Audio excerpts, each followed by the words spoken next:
ಕನ್ನಡ ಚಿತ್ರರಂಗ ಕಂಡ ಸ್ಫುರದೋಪಿ ನಟ ಸುನೀಲ್.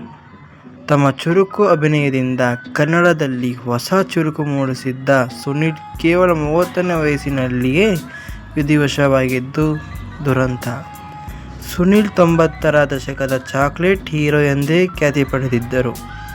1964 ಏಪ್ರಿಲ್ 1ರಂದು ಉಡುಪಿ ಹತ್ತಿರದ ಎಡತ್ತಡಿಯಲ್ಲಿ ಜನಿಸಿದರು. 1990ರಿಂದ 1994ರವರೆಗೆ ಸಿನಿರಂಗದಲ್ಲಿ ಸಕ್ರಿಯವಾಗಿದ್ದ ಸುನೀಲ್ ಸುಮಾರು 30 ಚಿತ್ರಗಳಲ್ಲಿ ನಟಿಸಿದ್ದಾರೆ.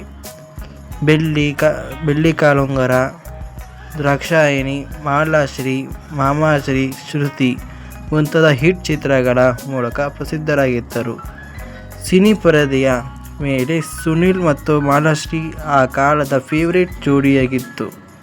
1994 ಜುಲೈ 24ರಂದು ನಿರ್ಮಾಪಕ ಸಚಿನ್ ಮಲ್ಯ ಮತ್ತು ನಟಿ ಮಾಲಾಶ್ರೀ ಅವರೊಂದಿಗೆ ಬಾಗಲಕೋಟೆಯಿಂದ ಬೆಂಗಳೂರಿಗೆ ಕಾರಿನಲ್ಲಿ ಬರುವಾಗ ಎದುರಿಗೆ ಬರುವ ಟ್ರಕ್ ಕಾರಿಗೆ ಗುದ್ದಿತು. 1 ತಾಸಿನ ನಂತರ ಸುನೀಲ್ ಕೊನೆಯುಸಿರೆಳೆದರೆ ಮಾಲಾಶ್ರೀಯವರು ಹಲವು ಗಾಯಗಳೊಂದಿಗೆ ಪವಾಡ ಸದೃಶವಾಗಿ ಉಳಿದರು. ಆದರೂ ಆ ಚಿಕ್ಕ ವಯಸ್ಸಿನಲ್ಲಿಯೇ ಅವರು ತೀರಿ ಹೋಗಿದ್ದು ಒಂದು ಬೇಜಾರಿನ ಸಂಗತಿಯೇ ಅಲ್ಲವೇ?